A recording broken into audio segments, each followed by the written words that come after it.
And welcome to our channel Marxwell education. My name is Rajkumari. आज हम 12th class की geography करेंगे और ये हमारा 6th चैप्टर है और इस चैप्टर का ये 8th पार्ट है। इससे पहले की वीडियो का लिंक डिस्क्रिप्शन बॉक्स में दे दिया गया, आप वहां जाकर उसे देख सकते हैं।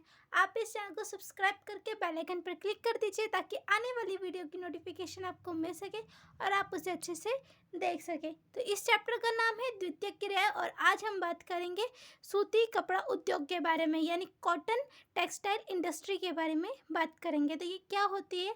तो कॉटन टेक्सटाइल इंडस्ट्री यानी सूती कपड़ा उद्योग में कपड़े जो होते हैं उनका निर्माण होता है और सूती कपड़ा उद्योग में जो कपड़ा का निर्माण होता है अब हम उसके बारे में बात करते हैं। तो ये कहाँ कहाँ होता है, यानी जो कपड़ा निर्माण होता है, जो कपड़ा बनता है वो कहाँ कहाँ बनता है? तो वो बनता है हथकरघा, बिजली करघा और कारखाने में ये कपड़े बनते हैं। तो हम सबसे पहले बात करते हैं कि हथकरघा के क्षेत्र में कपड़े किस प्रकार बनते हैं, कैसे होते हैं। तो इस जो हथकरघा के क्षेत्र है इसमें सूत की कटाई होती है। सबसे पहली बात है कि सूत की इसमें कटाई होती है और बुनाई होती है, यानी सूत को काटा जाता है और उसको बुना जाता है। आई होप आपको ये समझ आया। और ये जैसे कि नाम से ही लिखा है हथकरघा, यानी इसमें हाथ का इस्तेमाल ज़्यादा होता है। अब हम बात करते हैं कि इसमें पूंजी की आवश्यकता क्या होती है। तो इसमें पूंजी की कम आवश्यकता होती है, इसमें पूंजी की आवश्यकता ज़्यादा नहीं होती है। पैसों की आवश्यकता यानी पैसों की ज़रूरत इसमें ज़्यादा नहीं होती है। और इसमें जो है अधिक श्रमिकों की आवश्यकता होती है, मतलब जो श्रमिक लोग हैं, जो मजदूर हैं, उनकी आवश्यकता जो होती है उसमें ज़्यादा होती है। इसके वजह से यहाँ पर जो अर्ध कुशल श्रमिक होते हैं, यानी जिनको कम आता है, काम वगैरह ज़्यादा करना नहीं आता है, उनको भी यहाँ पर रोज़गार मिल जाता है और वो भी रोज़गार प्राप्त करके अपना जीवन चलाते हैं। आई होप आपको ये समझ आया हो।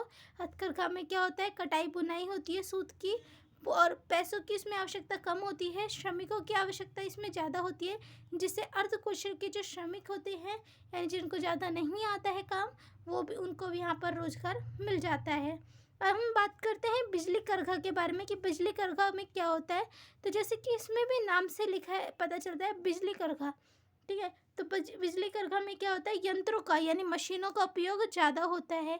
तो जब मशीनों का उपयोग किसी जगह पर ज़्यादा हो रहा है तो वो जब 10 जनों का, 10 लोगों का काम अकेले ही सारा कर लेगा तो 10 लोगों की ज़रूरत ही पड़ेगी। तो इसलिए यहाँ पर जो है श्रमिकों की, मजदूरों की आवश्यकता जो है वो यहाँ पर कम होती है और इन मशीनों से जो उत्पादन होता है यानी कपड़े जो होते हैं वो ज़्यादा मात्रा में इन्हें मिल जाते हैं। ये होता है बिजली करघा में। आई होप आपको ये समझ आया हो। हम बात करते हैं जो कारखाने में कपड़े बनते हैं उसके बारे में बात करेंगे कि वो कैसे होते हैं। तो कारखाने में जो होते हैं हमने ये पढ़ लिया कि हाँ, हथकरघा में होते हैं कि कम पूंजी की आवश्यकता होती है, लेकिन जो कारखाने होते हैं इसमें पूंजी की आवश्यकता, पूंजी की यानी पैसों की ज़रूरत जो होती है वो ज़्यादा होती है और साथ ही साथ इसमें अच्छे प्रकार के कपड़े और अच्छी मात्रा में इन्हें, अधिक मात्रा में कपड़े इन्हें मिल जाते हैं। आई होप आपको ये समझ आया और हम आगे बात करते हैं इसके बारे में। तो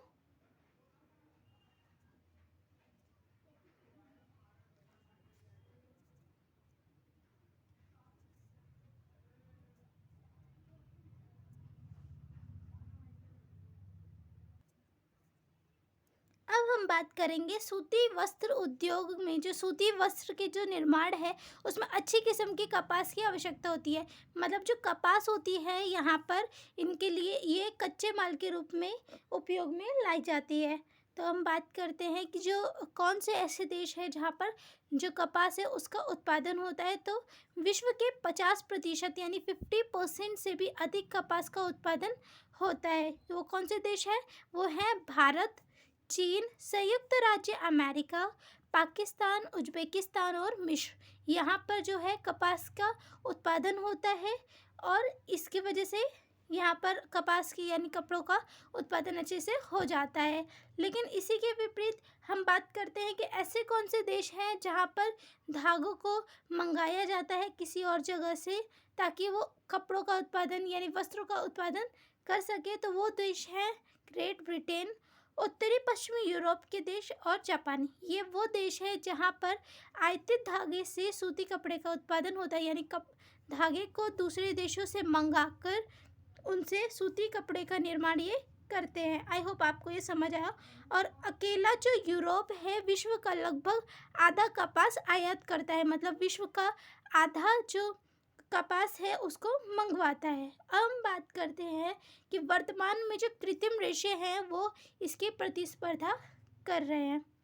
और इसी तरीके से जैसे कि हमारी जो साइंस है उसने विकास किया है, टेक्नोलॉजी ने जो है विकास किया है, इसके वजह से जो उनका औद्योगिक स्तर है, जो उद्योग की संरचना है, मशीनें आ गई, तो इन सब की वजह से जो औद्योगिक संरचना है वो उनमें बदलाव आ रहा है। तो इसके वजह से एक एग्जांपल ये है कि सेकंड जो वर्ल्ड वॉर हुआ था, यानी द्वितीय विश्व युद्ध से 70 के दशक तक जो जर्मनी है उसने काफ़ी प्रगति की इस उत्पादन में।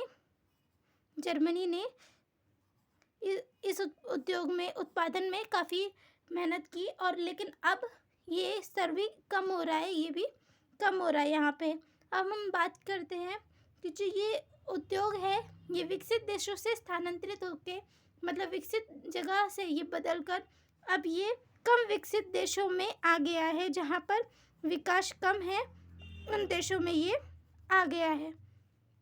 आई होप आपको ये समझ आया हो। अब ये इन देशों में क्यों आ गया है?